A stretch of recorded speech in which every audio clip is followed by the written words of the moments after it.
Hi, everyone, and welcome to our week 3 of conflict resolution and labor negotiation. And this week we have an interesting topic. For this week, we're going to be talking about uh, mediation and facilitation. And in this week, you are expected to read chapters 4 and chapters 5. These are the two chapters that talk about mediation and facilitation. So, mainly, what the chapters are about.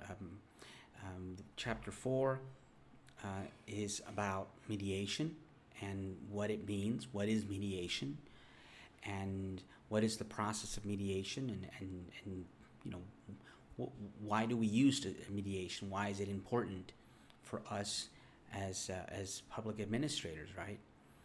And then chapter 5 talks about facilitation and why it is important and when it's important, or when might we use facilitation as a strategy to help us solve problems. So this is what the chapters are about, and I think it's a pretty neat couple of chapters, and that might be useful for us here.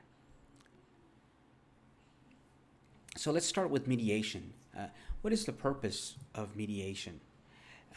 Well, mediation is necessary to when we have a problem, when we have a situation where we have to come to an agreement, and it might be difficult or impossible given the positions, the original positions of those involved, and we might find ourselves unable to reach that agreement. And so we seek the assistance or the help of an arbiter, right? Sometimes mediation is referred to as arbitration.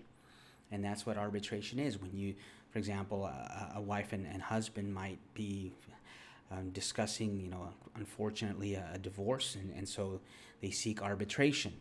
Or maybe two parties that have ownership of an asset might need arbitration to determine how to best distribute the asset, right? So that's kind of where we would use mediation, and there's different types of mediation. For example, there's directive mediation, which is intended to reach an agreement, and that's usually a short-term type of mediation.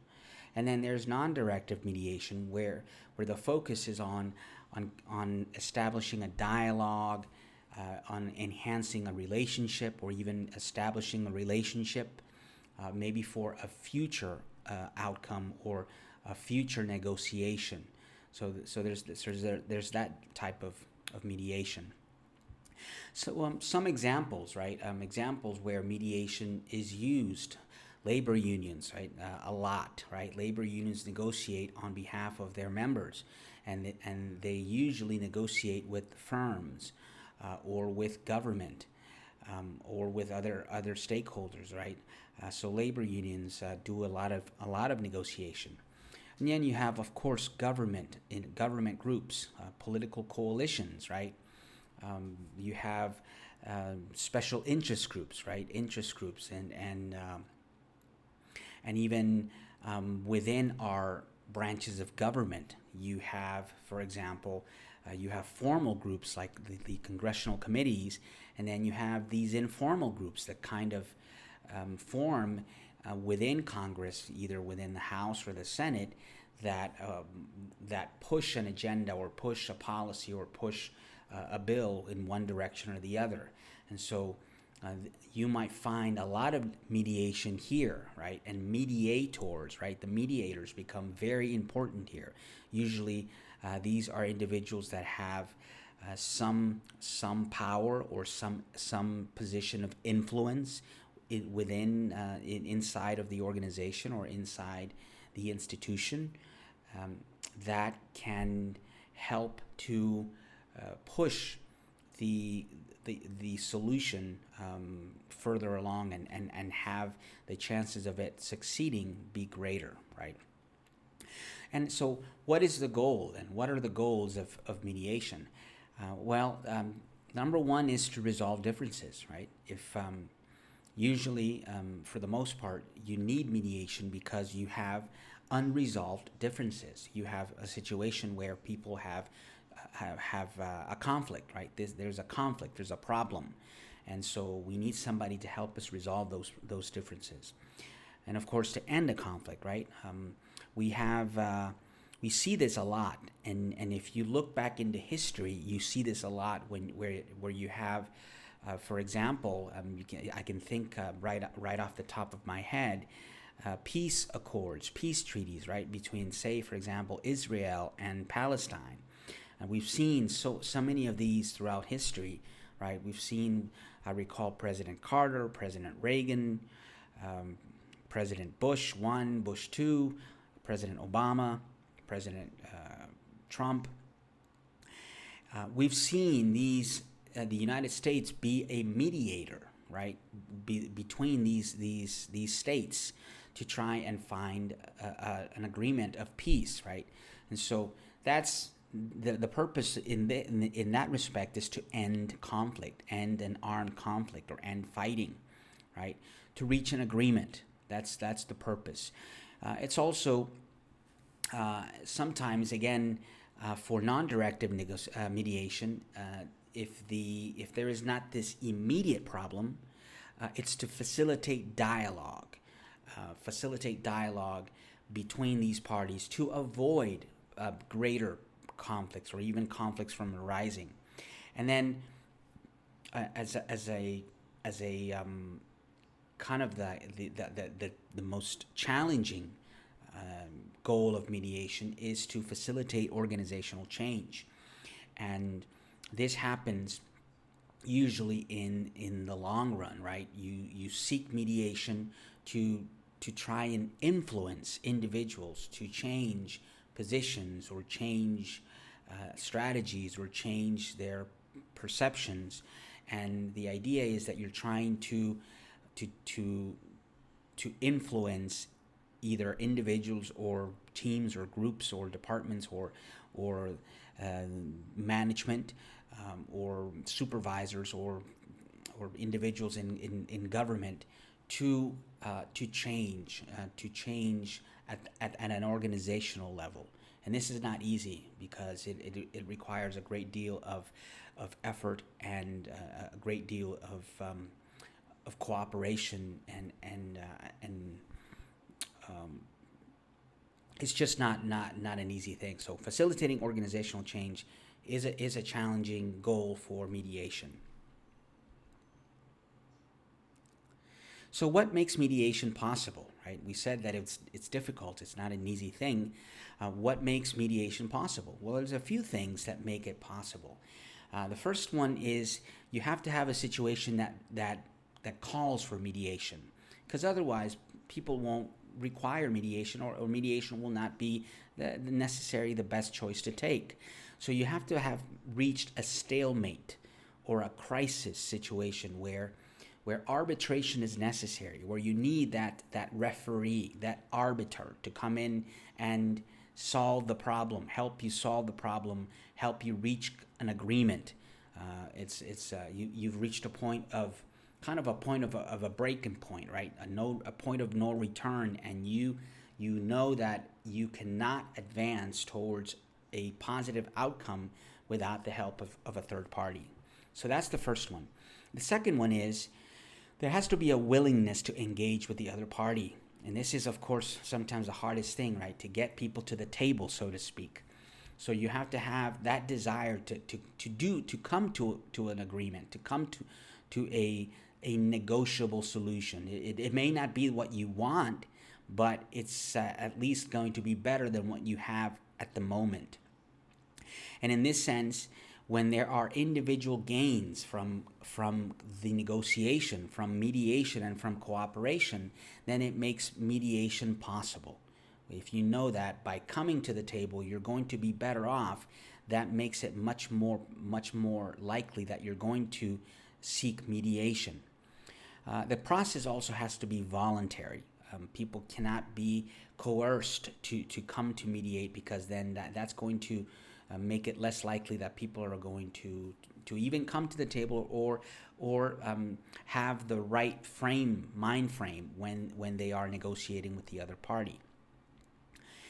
And of course, parties' actions or decisions before and during mediation need to show good faith. And usually what happens, for example, we see this in politics. If two parties are going to negotiate over a big legislation, very important legislation, what may happen is you may not see either party going after each other publicly, bad mouthing each other, talking very poorly at each other, because that's going to create an antagonistic position, and it's gonna make them coming together and negotiating and mediating a solution a lot harder to achieve.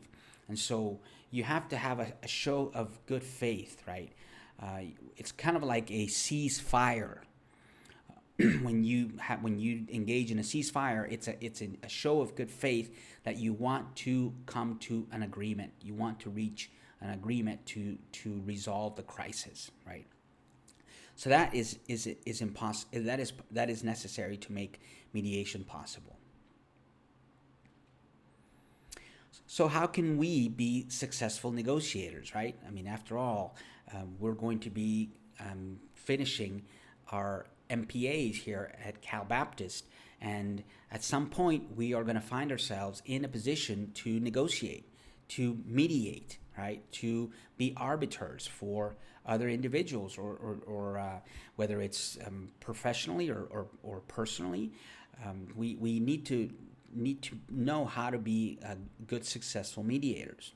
So just a few important things that we should remember is the first one is to be impartial, right? We have to be as honest with ourselves and as honest with the parties that we are mediating for, right? We cannot take sides.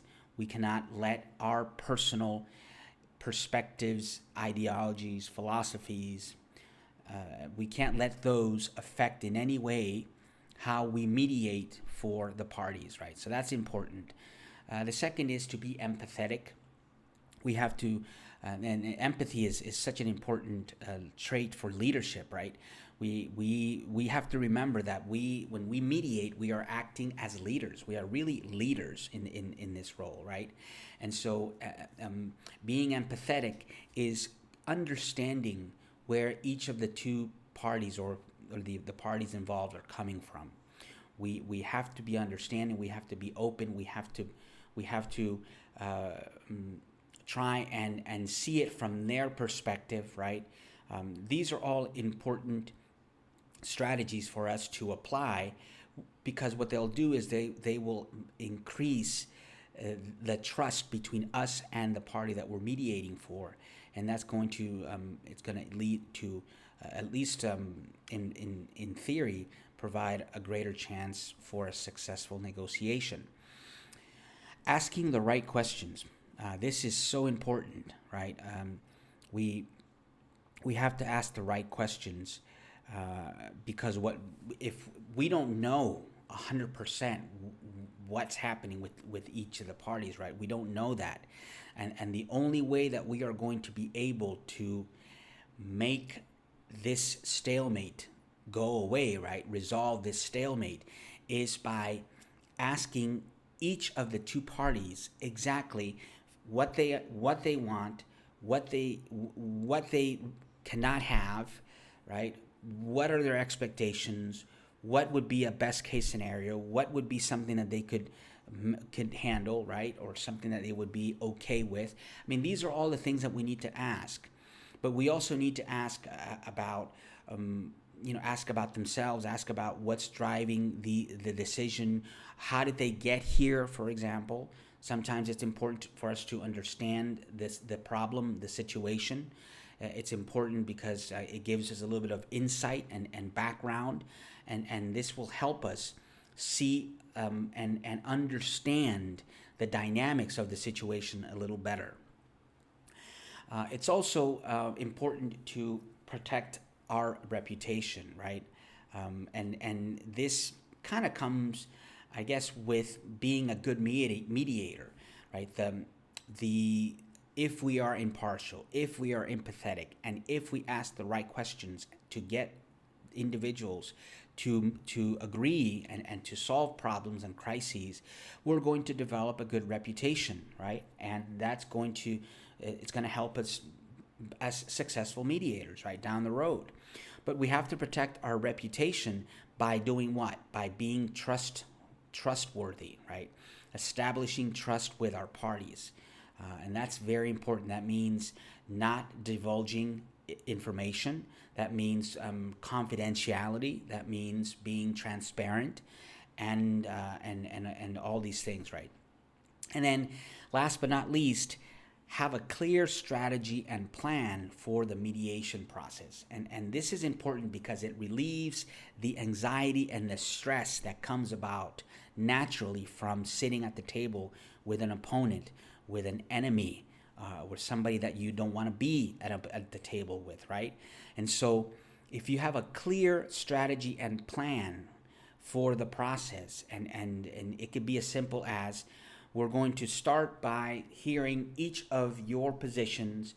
Then I'm going to ask both of you a set of questions. Then we're going to take a break. Then I'm going to talk with one individually. Then I'm going to talk with the other person. You see what I mean? You establish a strategy and a plan, and that way the individuals that are sitting at the table negotiating or and being trying to mediate a problem don't fall into this conception of wanting to get their word in, wanting to get their say in, wanting to make sure that they don't get left out, right? And that happens sometimes, especially if you hear cases, right? Like you hear these court cases, right?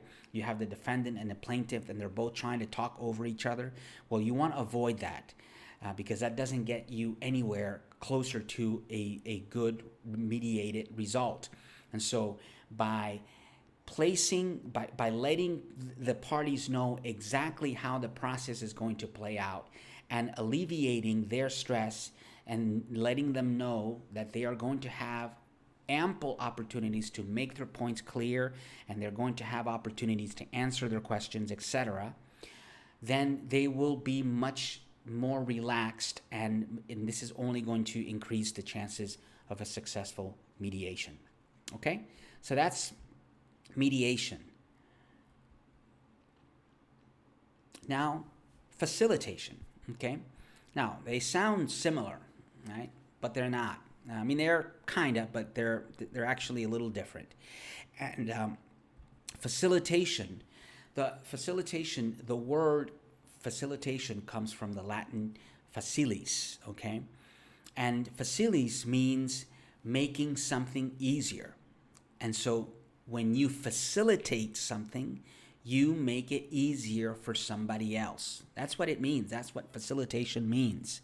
In fact, in Spanish, fácil, the word fácil means easy, right? I'm sure you might have heard fácil, somebody say fácil, or difícil, which is hard, right? So in Spanish, fácil means easy. Well, that's where it comes from. It means making something easy for somebody else. And so as facilitators, we are leaders. We act as leaders. We guide others through a process with the purpose of making it easier for them to achieve a goal. And we do so by establishing rules and creating clear expectations.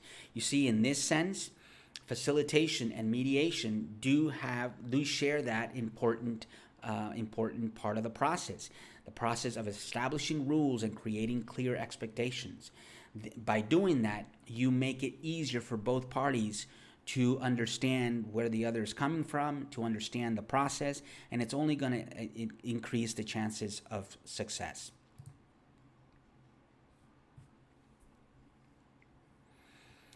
So when should we use facilitation, right, as opposed to mediation?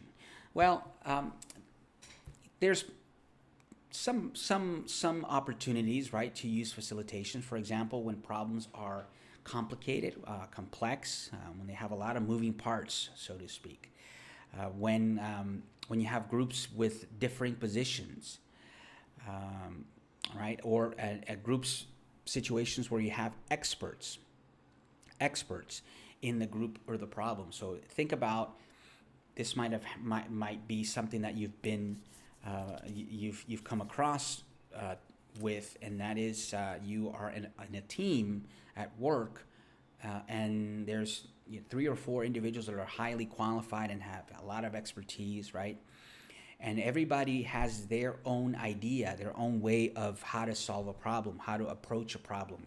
What kind of strategy is the best one to take. And so how do you arrive at agreeing which strategy is if 3 or 4 of you are very confident that your strategy is the better one, right? And so in this sense, you might facilitate. This is where facilitation might come in handy, right? Because this way you have an opportunity to take everybody's input and everybody's perspectives and analyze one against the other and discuss it, right? The idea here is to arrive at collective solutions, because with facilitation, better solutions will come about from collective decision making, right? So when you know that the more you discuss a problem, the better the solution will be, that's when facilitation should be used. Also, it's important that a group is willing to take ownership of the decisions, right, and of the outcome. So, for example, a neighborhood watch or neighborhood meetings, right? If gated communities, for example, might have these monthly meetings about how to spend some of the fees, right? What's a priority? Should we paint? Should we improve the green areas, right? Or there might be a conflict that has to do with noise, right? Maybe there's a noisy neighbor, and that neighbor is violating the neighborhood bylaws, right? And so, how do you resolve these situations, right? Well, this might be a good way, right? A good strategy to use facilitation to get these situations, these problems resolved. Okay, so again, you will find that chapter 4 and chapter 5, you will find that they're kind of easy reads, I think, and especially because the two concepts are pretty manageable. They're pretty easy to think about and to understand. So once you read chapters 4 and 5, how do we apply them for this week? What do we have to do for this week? Well, we have a couple of activities that we have to do for this week. The first one is the discussion board, the DQ. And for this one, what you're asked to do for this week is you are asked to, this is a little bit of an exercise in researching, in looking for empirical evidence, kind of creating a roadmap of theory, so to speak, just as much as it is one about the content, about facilitation and mediation. So what you're asked to do is to go and do some research through Cal Baptist Online Library, and then identify the author on page 77 of the text, who discusses the characteristics of mediators in labor disputes. I'll give you a hint. The author's name is Landsberger, okay? It's Landsberger, and if you look on page 77 of the book, and this is the chapter on mediation, you will find towards the bottom, you will find that there's a mention of Landsberger in that page, on that page. And so you've identified Landsberger. Now you locate his article, because what you see in the text is just a few bullets, right? So locate the article that is the source of this this quote, this source that's used in the book. Locate the main article and download it and review it for more depth. So what you want to do is you want to download it and do a brief reading of the article. You don't have to read the entire thing, and don't pay too much attention to the theoretical framework and how he goes about finding his solutions, right? But what is the article about? What are his main points, his main conclusions, right? And so think about that. And then, of course, once if you look at Landsberger, once you find him, you'll see that this author is from the 1950s, right? This is a source from the 1950s, which means it's pretty dated, right? So locate a minimum of one more article or book that cited this guy, this first author, Landsberger. So, and tell us, what that other article said, right? And so once you have done that, okay, so that's the research part. So once you have done that, identify information from the full text article that expands on the information in the book. Identify the other article, right, the ones we talked about, and then provide your insights into the information you located. And this is on a presentation, right? Presentation, it should be 3 to 5 minutes long. Remember to upload it to Vimeo or YouTube, right, and embed it into the discussion board. All right, 3 to 5 minutes, please.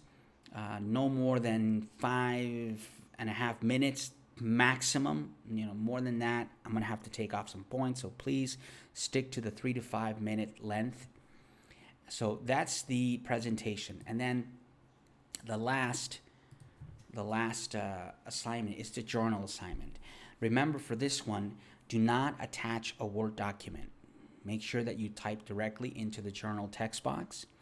All right, and for this journal entry, you are to explore the following. All right, the idea here is to allow you to reflect upon the theories and concepts that have been presented so far in these first 3 weeks.